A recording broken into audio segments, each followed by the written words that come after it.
مجید میں ہے کہ جہنمی جب جہنم میں جائیں گے تو فرشتے حیران ہو کے پوچھیں گے ما جاءکم النذیر، تمہیں کوئی سمجھانے والا ڈرانے والا نہیں آیا تھا؟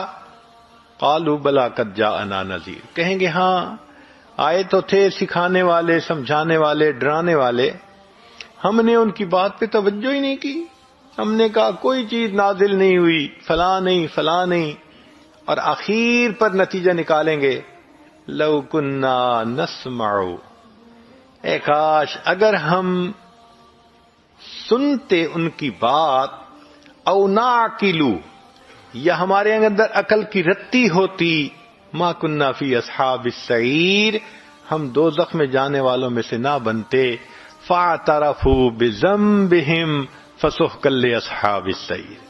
اللہ فرماتے ہیں اپنے گناہوں کا اعتراف کریں گے اس وقت۔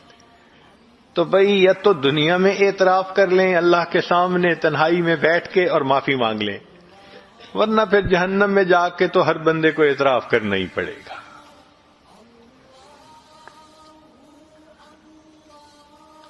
ایک سوال ذہن میں یہ پیدا ہوتا ہے کہ جی میں نے گناہوں سے توبہ تو کر لی مگر میں کمزور ہوں، مجھے لگتا ہے میں بچ نہیں سکوں گا۔ بھئی میں نہیں بچ سکوں گا، اللہ تعالیٰ تو اس پر قادر ہے کہ ہمیں بچا دے، تو اللہ سے دعا مانگیے، اللہ سے مدد مانگیے۔ علماء نے لکھا ہے کہ جو شخص گناہ سے بچنے میں اللہ کی مدد مانگتا ہے، اللہ فرماتے ہیں اس بندے کی مدد کرنا میرے اوپر لازم ہو جاتا ہے۔ اللہ پر کوئی چیز لازم نہیں ہے، مگر سمجھانے کی خاطر یہ لفظ استعمال ہوا ہے کہ اللہ فرماتے ہیں کہ یہ مجھ سے مدد مانگ رہا ہے۔ اور نقطہ انہوں نے یہ نکالا کہ دیکھیں تسمیہ میں اللہ رب العزت نے ذاتی نام بھی استعمال کیا، صفاتی نام بھی استعمال کیے۔ سبحان، جیسے بسم اللہ الرحمن الرحیم، اللہ کا نام بھی ہے، یہ اسم ذات کہلاتا ہے، اور رحمان اور رحیم یہ صفاتی نام ہے، مگر تعوذ میں اللہ نے صرف اسم ذات کو استعمال کیا ہے۔ اعوذ باللہ من الشیطان الرجیم، ایسے نہیں ہے جیسے بسا اوقات قراء پڑھتے ہیں اعوذ باللہ السمیع العلیم من الشیطان الرجیم، نہیں ایسے نہیں ہے، اللہ نے صرف اسم ذات کو استعمال کیا۔ کیوں؟ صفاتی نام سے کنفیوژن ہو سکتا ہے۔ اب جیسے اللہ کے صفاتی نام ہیں وہ کئی مرتبہ مخلوق کے لیے بھی استعمال ہوتے ہیں، اللہ سمیع اور بصیر ہیں، انسان کو بھی فرمایا فجعلناہ سمیعا بصیرا۔ اللہ تعالیٰ رؤوف الرحیم ہے، اللہ نے اپنے حبیب صلی اللہ علیہ وسلم نے فرمایا بالمؤمنین رؤوف الرحیم۔ تو صفاتی نام میں یہ شائبہ ہو سکتا ہے کہ اس نے اللہ کو پکارا ہے یا یہ صفت رکھنے والے کسی اور کو پکارا ہے۔ اللہ نے تعوذ میں صفاتی نام ہی نہیں رکھا، فرمایا میرے بندے تم میرے دشمن شیطان سے بچنا چاہتے ہو نا، میں اپنا ذاتی نام رکھتا ہوں، بائی نیم تم مجھے پکارو گے، میں پروردگار تمہاری حفاظت کر کے دکھاؤں گا۔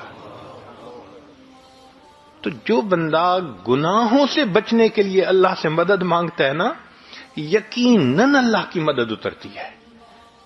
ہاں اگر کوئی بندہ دیکھتا ہے کہ ابھی بھی میرے اندر قوت نہیں، تو ایک اور بھی طریقہ ہے، اللہ والوں کے ساتھ مل کر توبہ کے کلمات پڑھ لینا۔